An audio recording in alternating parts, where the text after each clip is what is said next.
We welcome you to episode 2 of the Wildstorm Addiction Podcast, and we got a very special episode today. We have DV8 artist Rebekah Isaacs with us. So, Rebekah. Hi.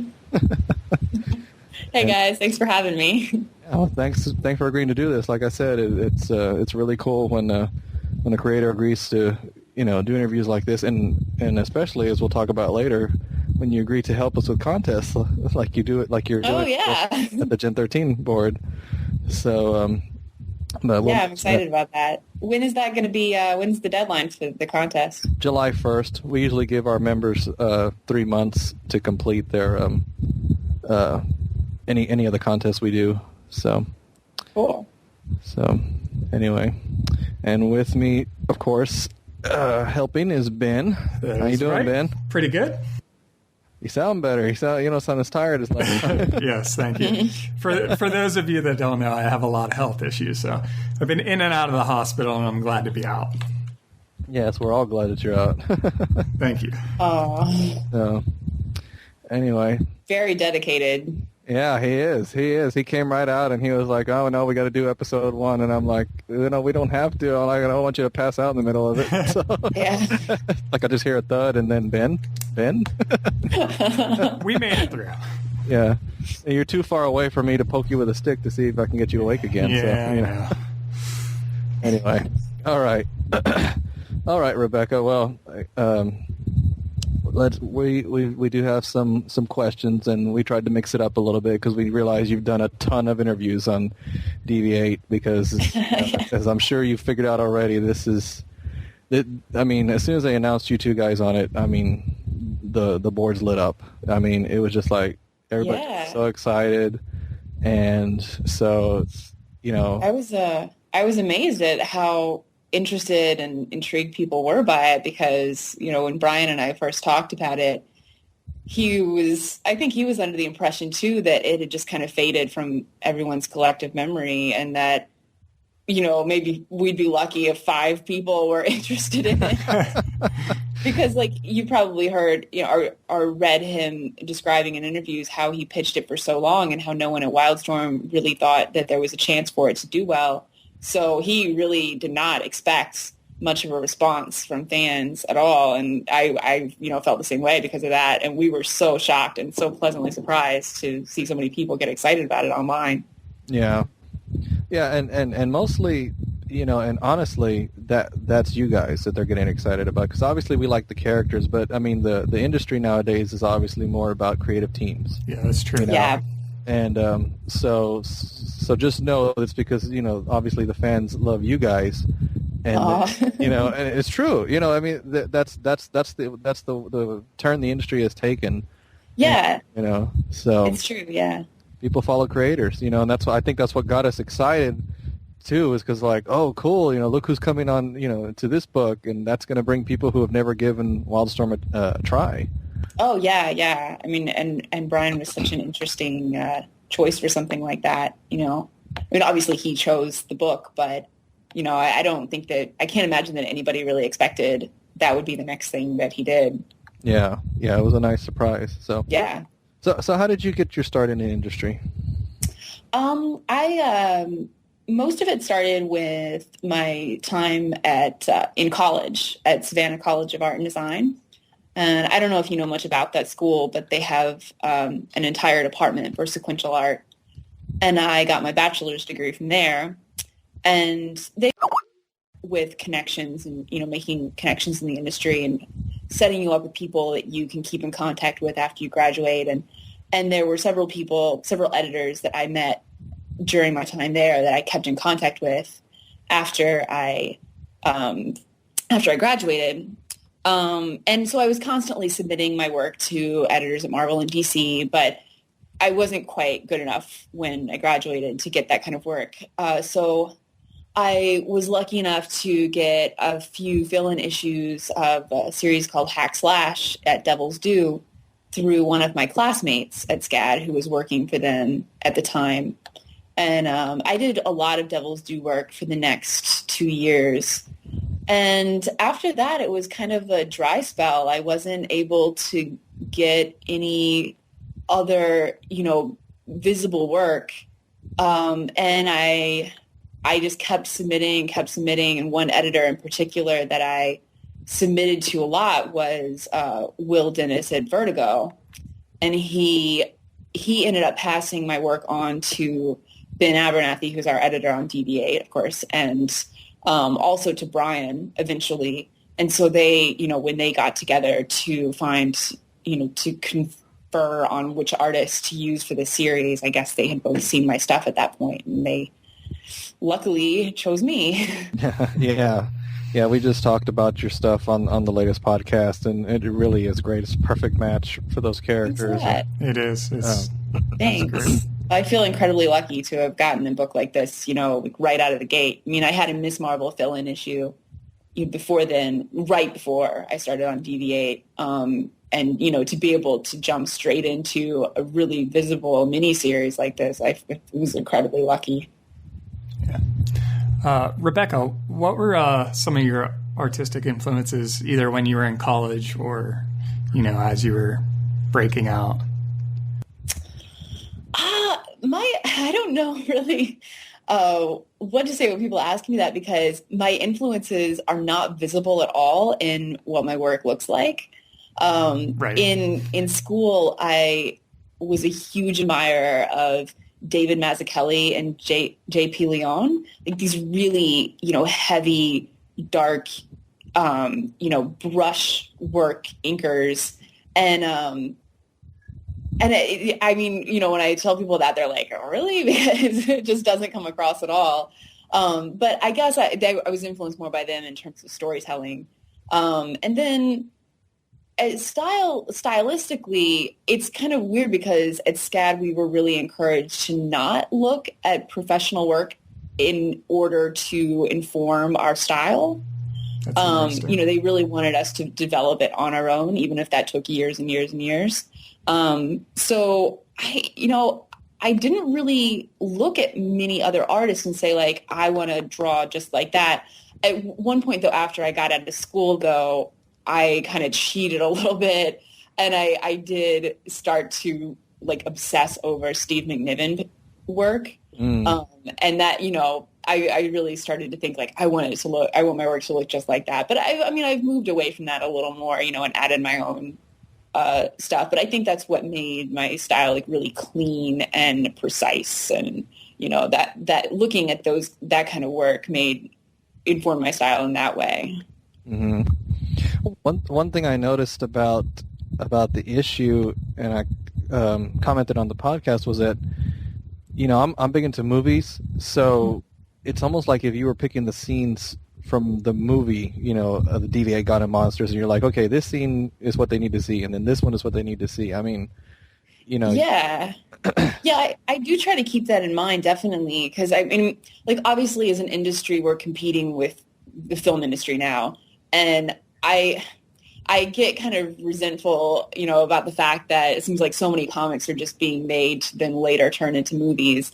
And so I feel like if we're going to compete with that, and we're going to, try to prove that comics are just as viable of a storytelling medium as film or television, then we have to make them equally as dramatic.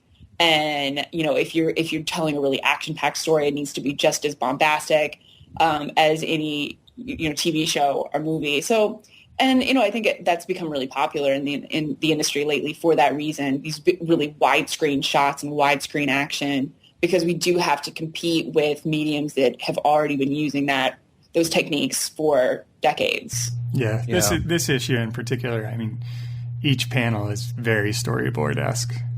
They're gorgeous. Yeah. Panel. Thanks a lot. I would say that's definitely, what I was going for.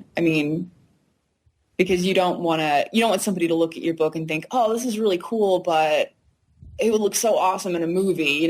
You just want them to look at it and think, man, this is as cool as it's going to get. Yeah. You were talking a little bit about how you got into the project, how your work got passed around, and like you said, Brian got a hold of it. And so once that happened, how much input did you have as far as story and the character design, which obviously the characters got redesigned? Mm-hmm. Yeah, heavily. Brian actually had a pretty good deal of input in the character design, which was great because he had really amazing ideas. But he never went so far as to actually draw something out for me, and say, like, just do this in your style. He gave me, before we ever got started on Pages, he gave me a really long description of just some basic ideas for what he wanted the characters to look like, and maybe like musicians or rock stars that had a similar look. He sometimes sent me JPEGs that he'd found on Google image search of items of clothing that he ran across and thought, oh, this would look really cool on this character. And but one thing that he specified that really helped me a lot in the character design process was that he wanted all of their costumes to be based on actual items that they could go out and buy in the real world, either, online or in a store. And so I did a lot of Google searching, trying to find things that if you bought them and then tweaked them a bit and maybe customized them in, either the color or the function, that they would actually look like what they're wearing. And all of the items that they're wearing are based on actual pieces that I found online, like even Threshold's shoulder pads. They're like these crazy paintball BMX pads that I found somewhere that, they were really, outlandish, like obviously not very utilitarian. They were more, form over function. But those pads actually exist somewhere out there in some catalog somewhere. Yeah, did everybody hear that? That's your Halloween costume. Go look for it. Yeah. That's actually really cool to see the research that you put into that. I actually work in the fashion industry, so cool. To see you go that far, that's really cool. Yeah. Brian really wanted to emphasize that a lot, because when you think about a team like this, they have a pretty big backing group behind them, obviously, who funds them and who takes care of them. But would they really, be able to like mass produce their costumes? Maybe not, and these kids are very independent at the same time. And so it would make sense that they would go out and want to custom design their own look, because they're not a team in the sense that they have matching uniforms or anything, or even like a cohesive goal. Yeah. Real quick, I just want to ask about Freestyle. She's the one that seemed to got changed the most. Yeah. Is there a story behind that? Basically, it was just really hard to find reference for her, and she didn't seem to be very well fleshed out, even personality-wise. Like, it was really hard to tell what kind of character she was, or even what she looked like, because she changed so radically from appearance to appearance. Mm-hmm. And there were lots of books where she just never showed up at all. So we just felt like, if we're a fresh take on all of these characters, she would probably be a good one to just completely start with a clean slate on. And I hope that fans won't mind that. It didn't seem like even trying to find fan art or anything of Freestyle was really difficult. So it didn't seem like she had ever garnered a huge fan following because of that, because she just showed up so rarely. So hopefully we won't take a beating for that, but no, that actually makes sense. Well, you actually got a chance to hit every single character in this first issue, which I think is great. I was just wondering, do you have a favorite already, and why? Oh man, that's really hard. I really like all of them, and I was saying in an interview earlier that I relate to them all in different ways. Like, I think I, like most people, have parts of our personalities that we're not really too proud of and that we wouldn't want to tell other people about. And, all of these characters have part of that in them that I think anybody can relate to, even if they don't want to admit it.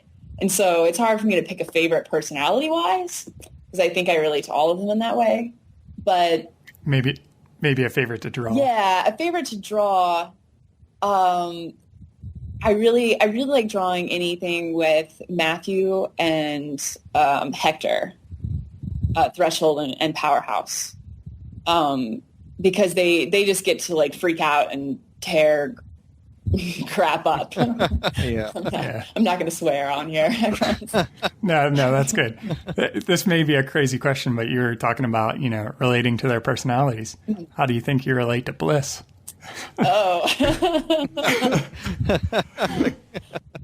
I don't know. I mean, she's able to really easily take advantage of people. And, this is probably a little, like, psychological, but I think, like, every female, at some point has to decide whether they want to use, their powers over men for good or evil.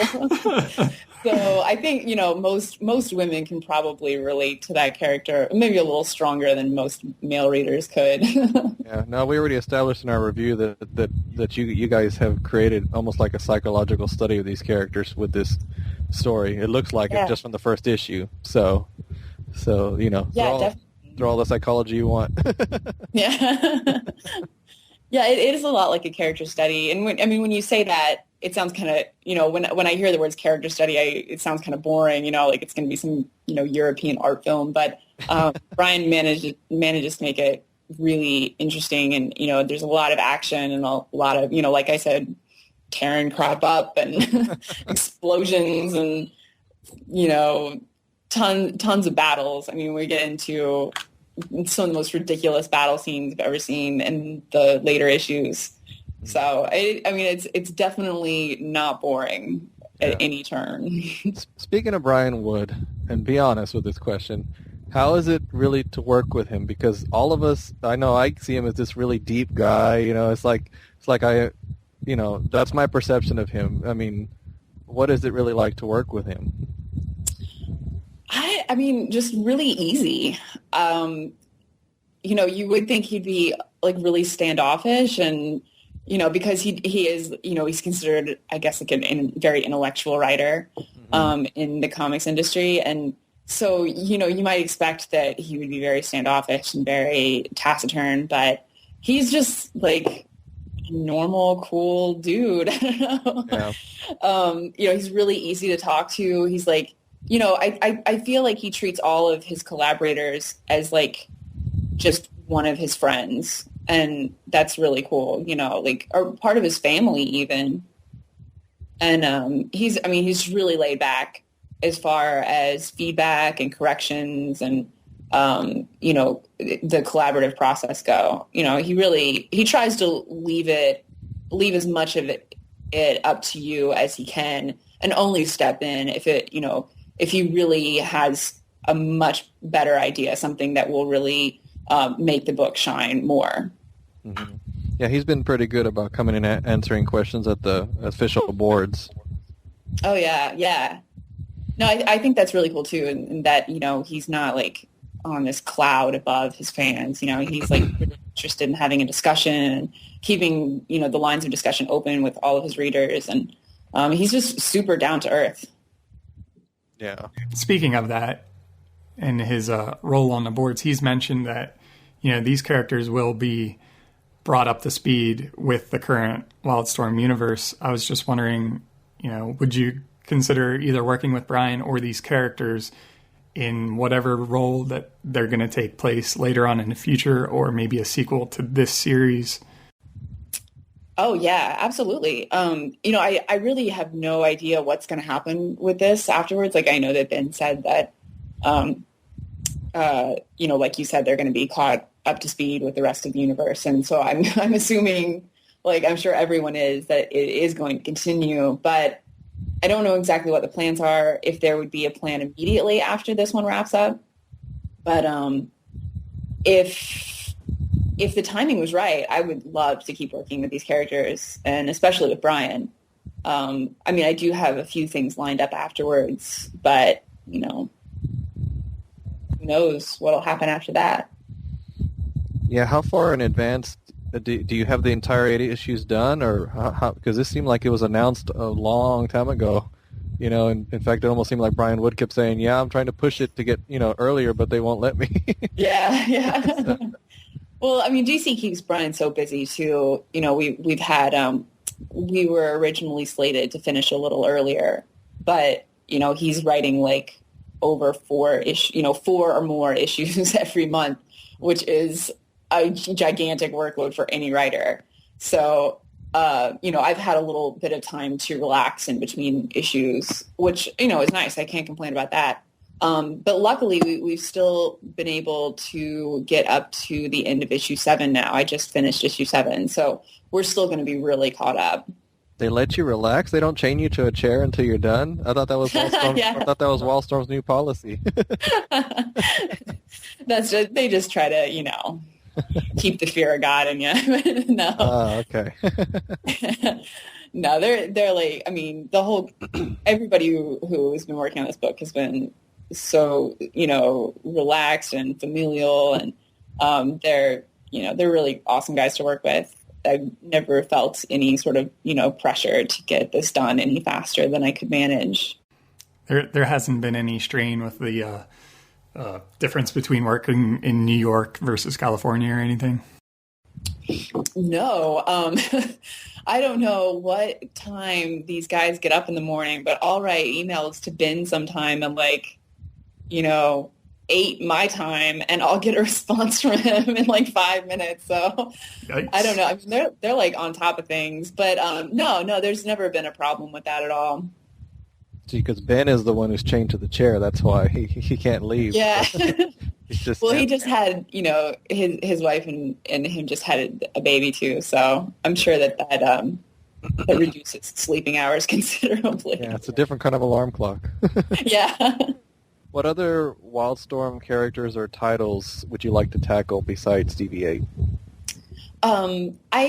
I hate to admit it, but I actually haven't read any other Wildstorm books besides Ex Machina.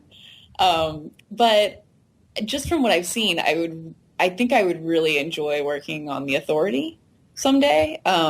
Just aesthetically, I think I would jive really well with that. And I love the designs that go along with that book and all the things that Brian Hitch designed, even though I hate the carrier so much. Brian and I joke around about that all the time, how many times he's made me draw the carrier for this book. But you do it so awesomely. I mean, that was one of the things we commented on, was that big 2-page splash of the carrier flying away from that exploding planet. It was beautiful. I mean. Oh, thanks. So. Yeah, it turned out great. And, in the end, it always looks really good. But, yeah, it's a pain in the butt. I mean, luckily, Photoshop helped a little bit with that. I was able to, go back in and copy and paste my own drawings every now and then if I needed to. So that helped a lot. Oh, okay. I was just hoping you weren't going to admit that you copied and pasted Brian Hitch's from the original run or something. No. No. Don't admit that on the air. No. I don't think it's cheating if I'm copying and pasting myself. I don't know. No, that's okay. I'm sure that there'd be somebody out there who would, find a problem with that. But as far as I'm concerned, if it saves me time and it's my original work, I'm going to keep on doing it. See, Joe's just trying to retain you. We like to keep our favorite creators in Wildstorm. Yeah. That's right. I don't like to share. Yeah. Rebekah, would you ever do a creator-owned project for Wildstorm or a different publisher? Yeah, absolutely. Actually, I'm gonna make a really gratuitous plug here, but my next project is a creator-owned book with 12 Gauge, which is an imprint of Image. And it's with my boyfriend, actually. He's writing it. So we're working on that right now, and that's going to be coming out in the fall. So, I mean, I love creator-owned projects. I think there's so much freedom allowed with that. And it seems like Wildstorm has been putting out some really interesting creator-owned titles lately. So, and that's definitely a possibility. Yeah, they haven't held back from that. That's cool. Good plug. Yeah. You heard it here first, people. It's called Magus. Look it up in fall 2010. What? It's called what again? Magus. Magus. Ah, okay. Cool. Should be coming out in November. Okay, we'll definitely check that out. And I'll get the guys over. You said it's coming out through Image? Yeah, 12 Gauge, which is part of Image right now. Oh, okay. Then we'll talk to the guys at Image Addiction. Maybe we can set up something with them. Cool. Well, thank you for allowing me to throw that in there. Of course. it's all about moving everything forward and promoting, cross-promoting. I mean, that's why we do talk about the creator-owned stuff. Yeah. I mean, I think there's been a big push lately with creator-owned projects at Wildstorm. You know, it seems like they've kind of been the victims of like a bad reputation in the industry. I'm not really exactly sure where that comes from because I'm not really familiar with the universe and with the previous books. But, you know, it definitely seems like people don't expect the highest quality from them for some reason, which is strange because I feel like if they gave them a chance, they would, you know, that would change their minds. So I think there has been a big push to change that by putting out really, you know, high quality, high profile creator-owned projects. And I think that's awesome. You know, it's definitely the best way to approach it.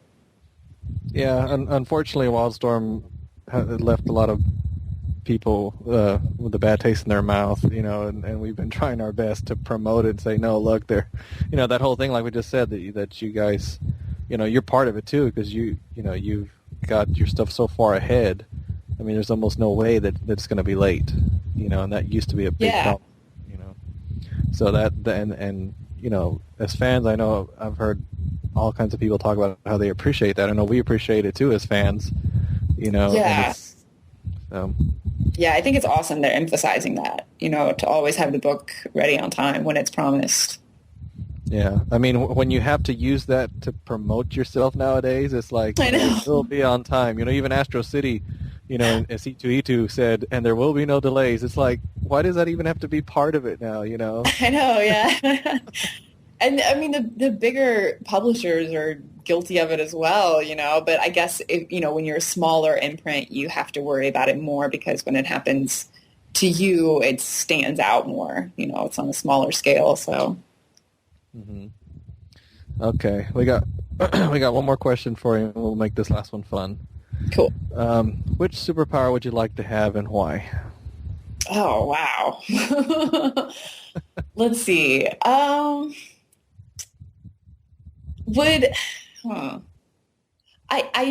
think I would have to say flight, just because, I mean, this is super boring, but I love to travel, but I hate getting on a plane, and I hate public transportation. There's always somebody on it that just bugs the daylights out of me.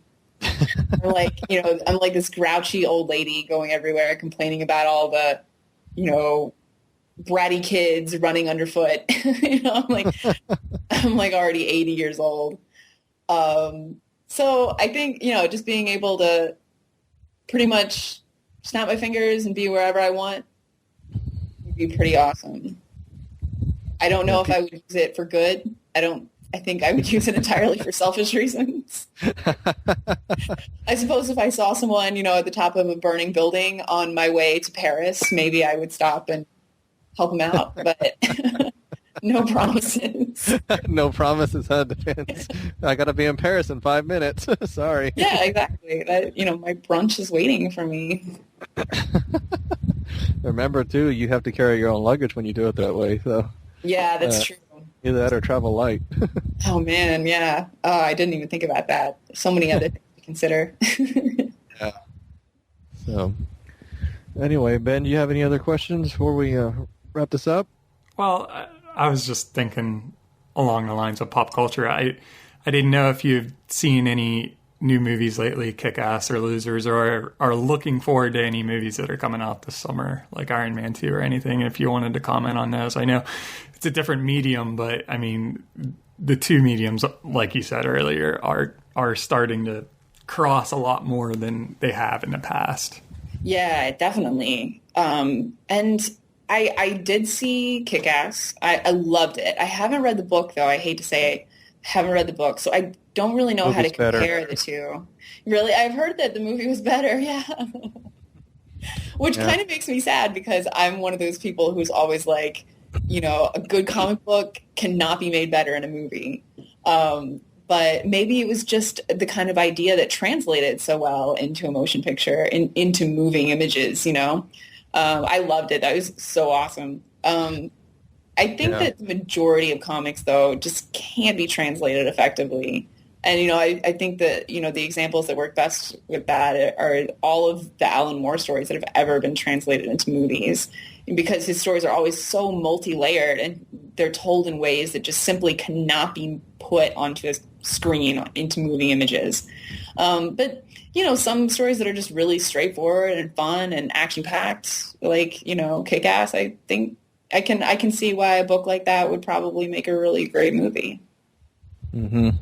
Yeah, it was. I describe it to people as the trade was Mark Millar at his Mark Millariest, and the movie all they did was insert some heart, and that's what changed it. So, but anyway, I need to read it so I can make, you know, full, you know, judgment. But it was really great, and I'm of course I'm looking forward to Iron Man 2. And I can't imagine anybody could not be after seeing the preview, you know, where the suitcase builds the suit around his arms, like, oh man. Yeah. See, that's what you take with you to Paris. Yeah, exactly. So all I need to do is, you know, find a way to steal that from Iron Man, and I'm set. That's awesome. Yeah. For those of y'all out there, just remember that we do have the DV8 contest going on at the Gen 13 DeviantArt Club.